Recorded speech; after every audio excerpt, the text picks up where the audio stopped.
Hey everybody, I have a fun video for you today using these gorgeous layering dies. I have the little layering guide for the bird here. You can get that at the Honeybee website. But I really find it helpful to die cut my pieces and put them on the sticky mat before watercoloring.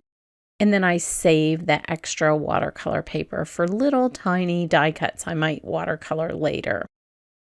But especially with small pieces, the sticky mat really helps me kind of keep track of my pieces and keep them in place for painting the really small items. So this layering bird die is very unique. It has 3 layers. This one is the cardinal that I chose from the set. And I'm actually going to layer this with the branch in a kind of unusual way that you will see.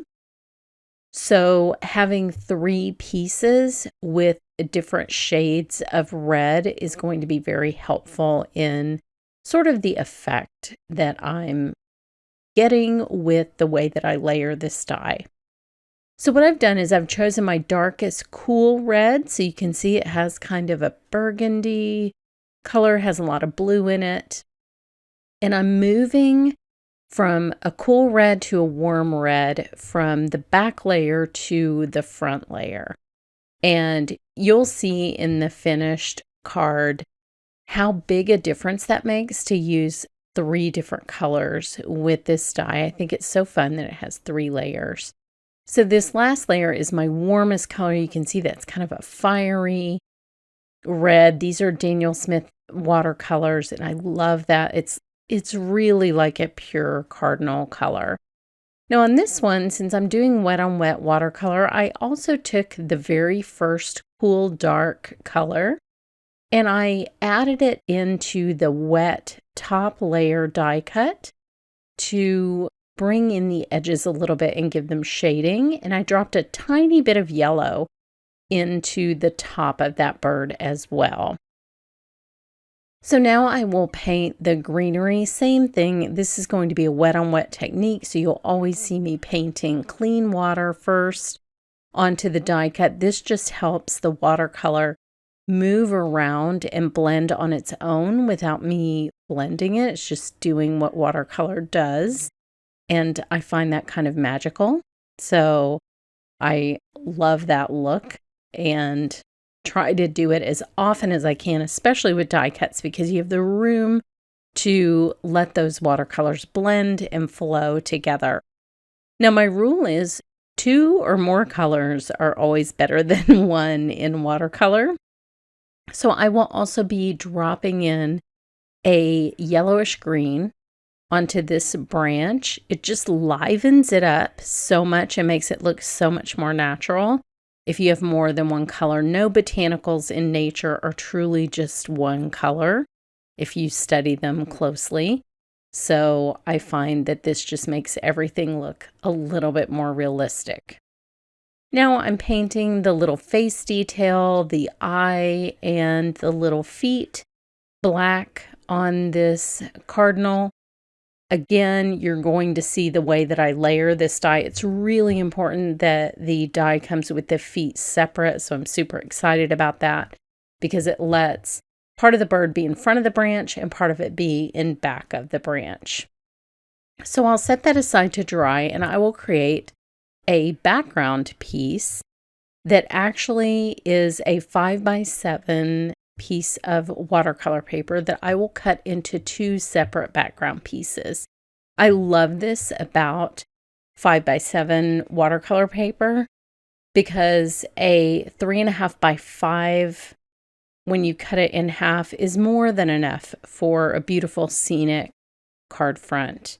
So I put some clean water down on the top half of the card, and then I'm dropping in some phthalo blue green shade onto that. Not taking any care to make it even. As a matter of fact, I want it to be uneven because winter skies are uneven.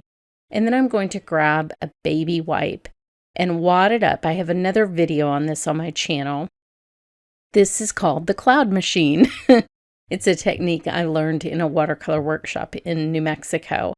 And you'll want to blot, and not just one time, several times, because the pigment will creep back in to the space that you've blotted as long as that paper is wet. But it makes for great abstract clouds. It's hard to deliberately paint clouds, so this sort of almost accidental method with a twisted paper towel or baby wipe really makes realistic clouds. Now I'm taking some Moon Glow, and I'm dropping that into the bottom of these clouds to make them look even more sort of dimensional and more like clouds on a winter day. And I'm removing a lot of it with the baby wipe, but you can still see that gray shadow underneath. And I think that that just adds a little bit of realism, and it's not hard to do, and you really don't need any painting skill to do what I'm doing.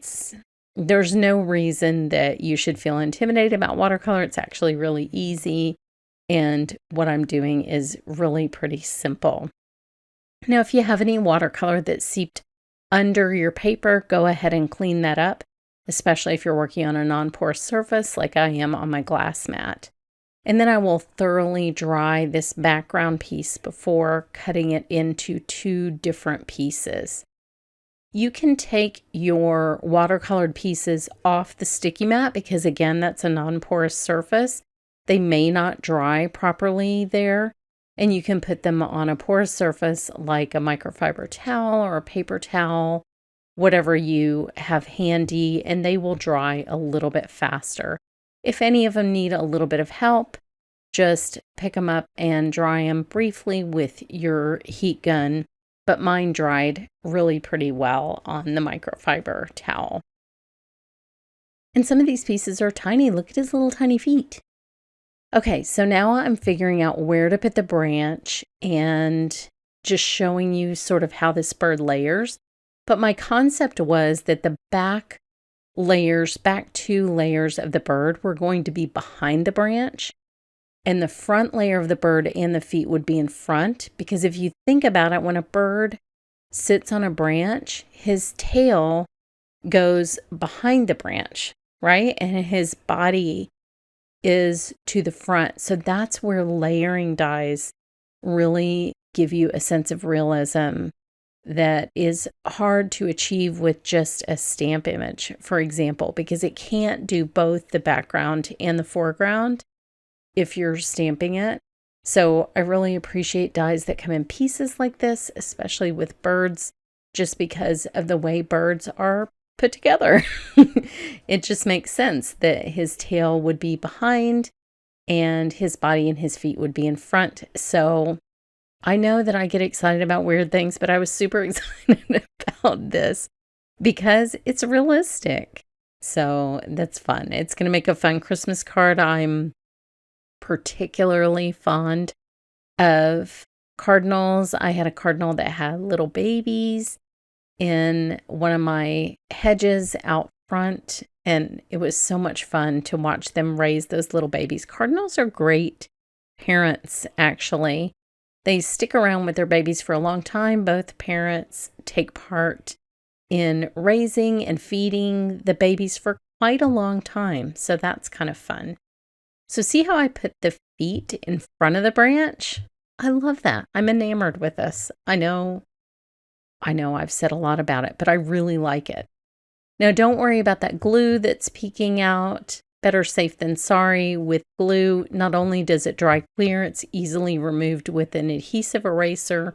If you get too much around your die cut pieces, and then I'm just piecing in that tiny little eye piece that I painted black, and I'm adding a little bit of paint marker for a highlight. Just love birds. I love birds. I saw some funny memes this week about how you just transition into an old person and all of a sudden you're super interested in birds. I've always been interested in birds, so I'm not going to take it as a sign of being old. So take that, internet. Now I have some acrylic paint and some water. And I'm just going to sort of thin this down so I can splatter like a snow look with it. But I covered up the top part of the bird because I have that little white dot for the eye of the bird, and I don't want to sort of compete with that at the top of the bird. So just cover up anything you don't want to be splattered with paint. But look how fun that looks. It really looks like it's snowing on my little cardinal. So here's the finished card, and I have a couple more cards for you today with some other really super fun holiday, Christmas images, and you can find out more information about all of these on my blog, and be sure and expand the description because there are some fun things in there for you as well. Thanks so much for watching.